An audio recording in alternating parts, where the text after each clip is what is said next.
जय श्री राम। दोस्तों आज का कमेंट हमने चुना है श्रीमान राजू बौद्ध जी का। दोस्तों वो लिख रहे हैं, अगर मेरा मैसेज आपके पास पहुंच जाए तो एक बार मंदोदरी का जन्म कैसे हुआ ये ज़रूर बताना। और दोस्तों उन्होंने लिखा है, मैंने सुना है मंदोदरी का जन्म मेढक से हुआ था। क्या एक मेढक इंसान को जन्म दे सकती है? दोस्तों बहुत ही सुंदर प्रश्न उन्होंने हमारे पास किया है और उनके इस सुंदर प्रश्न को लेकर के हम आज की वीडियो में उपस्थित हुए हैं। हमारा सभी श्रोताओं से, सभी दोस्तों से जय श्री राम, जय श्री कृष्णा। और दोस्तों आप लोग देख रहे हैं YouTube चैनल गुरु ज्ञान लीला। दोस्तों यदि आप हमारे चैनल पर पहली बार ये वीडियो देख रहे हैं तो आप हमारे चैनल को सब्सक्राइब करके बेल आइकन जरूर प्रेस कर दें, क्योंकि आने वाली प्रत्येक वीडियो का नोटिफिकेशन आपको मिलता रहेगा। दोस्तों चलिए इनके कमेंट की ओर चलते हैं जो उन्होंने हमारे पास में कमेंट भेजा है। राजू बौद्ध जी लिखते हैं, उन्होंने हमसे पूछा है कि मंदोदरी का जन्म कैसे हुआ, और उन्होंने ये भी सुना है कि मंदोदरी एक मेढक से पैदा हुई या मेढक के द्वारा उनका जन्म हुआ। उन्होंने लिख दिया है मंदोदरी का जन्म मेढक से हुआ था, ये उन्होंने सुना है ऐसा कुछ। तो दोस्तों उनके इस प्रश्न का जवाब आज इस वीडियो में जान लेते हैं और आप इस वीडियो को पूरा ज़रूर देखें। दोस्तों सबसे पहले हमें और आपको ये समझना पड़ेगा कि मंदोदरी की आखिर ये कौन थी और इनका जन्म कैसे हुआ और ये किसकी पुत्री थी। तो दोस्तों आइए वीडियो में देखते हैं और समझते हैं। दोस्तों ये मंदोदरी जो थी ये दैत्यराज मायासुर की पुत्री थी।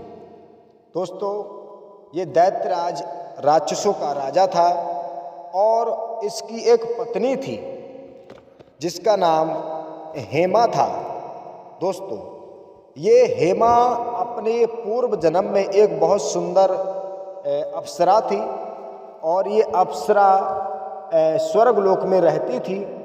तो ये दैत्यराज मायासुर जो था एक बार घूमते हुए स्वर्गलोक में पहुंच गया तो देवताओं ने वही हेमा नाम की अप्सरा इस दैत्यराज मायासुर को दे दी थी और इसके द्वारा 2 पुत्र पैदा हुए थे और एक कन्या थी मंदोदरी जिसका नाम पड़ा था।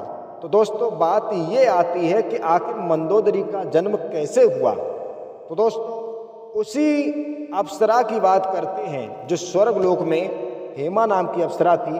तो ये भी दोस्तों मंदोदरी अपने पूर्व जन्म में एक बहुत सुंदर अप्सरा थी जिसका नाम मधुरा था।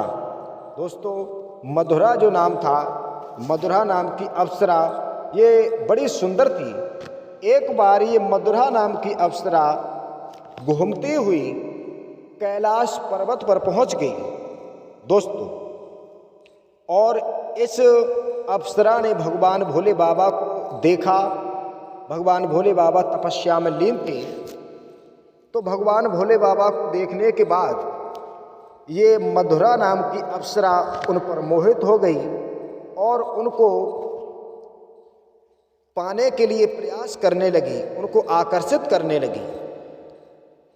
इधर कुछ समय बाद माता पार्वती जी आई। तो माता पार्वती जी ने देखा तो माता पार्वती जी इस मधुरा नाम की अप्सरा पर क्रोधित हो गई और माता पार्वती जी ने अप्सरा को ये श्राप दिया था कि 12 वर्ष तक तू मेढक बन के पृथ्वी लोक में रहेगी।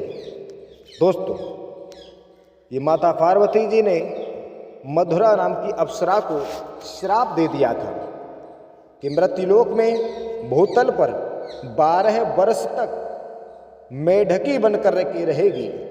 तो दोस्तों श्राप मिलने के कारण ये मधुरा नाम की अप्सरा इस पृथ्वी लोक पर आती है और मेढक का स्वरूप धारण कर लेती है। दोस्तों, जब ये मेढकी बन गई, जंगलों में रहती थी। एक बार दोस्तों क्या होता है, इसी मेढकी के पीछे एक सर्प पड़ गया और सर्प इसको खाना चाहता था, लेकिन मेढकी जो थी अपने प्राण बचाने के लिए वहाँ से भागती भागती कहाँ पहुँची, जहाँ पर सप्त ऋषियों की जो कुटिया थी, जहाँ पर बड़े बड़े सिद्धि पुरुष रहा करते थे, महात्मा गण रहते थे, उनकी कुटिया पर पहुँची तो उस समय क्या देखा है कि मेढकी ने कि महात्माओं ने अपने खाने के लिए कुछ खीर बनाई है और बड़े से पात्र में खीर रखी हुई है। दोस्तों, खीर बहुत गर्म थी और मेढकी उस खीर के पास में पहुंच गई और मेढकी के पीछे पीछे जो सर्प लगा हुआ था उसको पकड़ने के लिए, उसको खाने के लिए, वो भी सर्प उस मेढकी के जरिए से महात्माओं की कुटिया पर पहुंच गया। दोस्तों, इधर सर्प ये सोच रहा है कि मेढकी हमें कैसे खाने को मिले, तो मेढकी ने जो पात्र रखा हुआ था जिसमें खीर थी, उस पात्र को मेढकी ने छलांग लगा करके पार कर दिया। लेकिन सर्प ने ये सोचा जब ये पार हो गई तो हम भी पार हो जाएंगे, तो सर्प जैसे ही कूदने को चला लेकिन उस पात्र को पार नहीं कर पाया और सर्प उस खीर में गिर गया। खीर बहुत गर्म थी जिसके कारण से सर्प उसमें मर गया। दोस्तों, जब सर्प मर गया तो ये चीज़ मेढकी बैठी बैठी देख रही थी, मन में सोचने लगी कि इसमें तो ये सर्प मर गया, अब ये खीर खाने के योग्य नहीं रही, क्या किया जाए। तब तक सप्त ऋषि आए उस खीर को खाने के लिए, तो मेढकी ऊपर से छलांग लगा देती है और वो भी खीर में गिर जाती है। दोस्तों, जब मेढकी खीर में गिर गई तो महात्माओं ने ये कहा कि इसमें मेढकी गिर गई है, अब ये खीर खाने के योग्य नहीं है। तो उन्होंने उस खीर को फेंकना चाहा और जैसे ही मेढकी को निकाला उसमें से, तो क्या देखा, उसके अंदर एक सर्प भी पड़ा हुआ था। फिर सभी महात्माओं के मन में एक सवाल आया कि ये सर्प इसमें पड़ा था तो जानबूझकर हमें देखकर ये मेढकी उसमें क्यों कूदी। इसका कारण ये है कि ये मेढकी चाहती थी कि ये खीर नहीं खाई जाए और इस कारण से उसने हमें बचाने के लिए अपने प्राण दे दिए।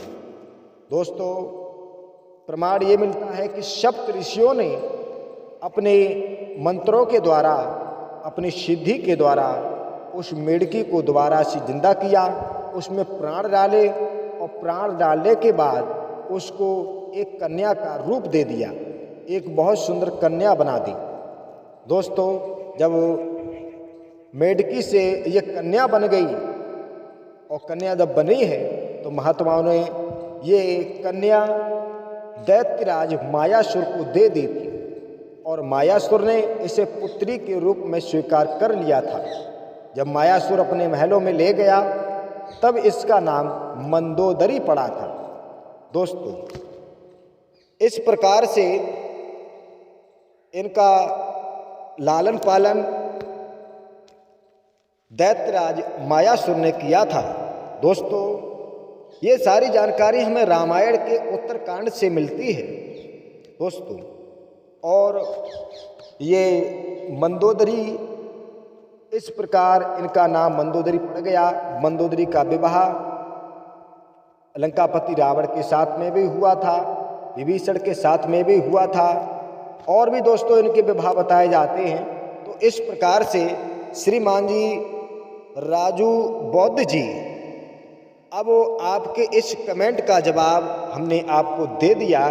इस प्रकार से मंदोदरी का जन्म हुआ था। आप कह रहे हैं कि मैंने सुना है मंदोदरी का जन्म मेढक से हुआ था। ये बात सही है कि ये मेढकी तो बनी थी, लेकिन महात्माओं ने इनको एक कन्या का रूप दे दिया था। दोस्तों, इस प्रकार से मंदोदरी का जन्म हुआ था और आपने लिखा एक मेढकी इंसान को जन्म दे सकती है। तो दोस्तों, ये पूछ रहे हैं। तो इस प्रकार से मेढकी इंसान को जन्म नहीं दे सकती, लेकिन ये जानकारी हमें जहाँ तक प्राप्त हुई है उस जानकारी के आधार पर हमने आपको बता दिया। तो इस प्रकार से मेढकी से ये मंदोदरी हो गई थी, दैत्यराज मायासुर के पास पहुंची थी। तो दोस्तों, श्रीमान राजू बौद्ध जी, हमारी ये वीडियो आपको कैसी लगी हमें कमेंट में ज़रूर बताना, और सभी दोस्तों से निवेदन है कि इस वीडियो को एक लाइक ज़रूर कर दें और वीडियो को शेयर करें। चलिए दोस्तों, मिलेंगे कल एक नई वीडियो के साथ। तब तक जय श्री राम।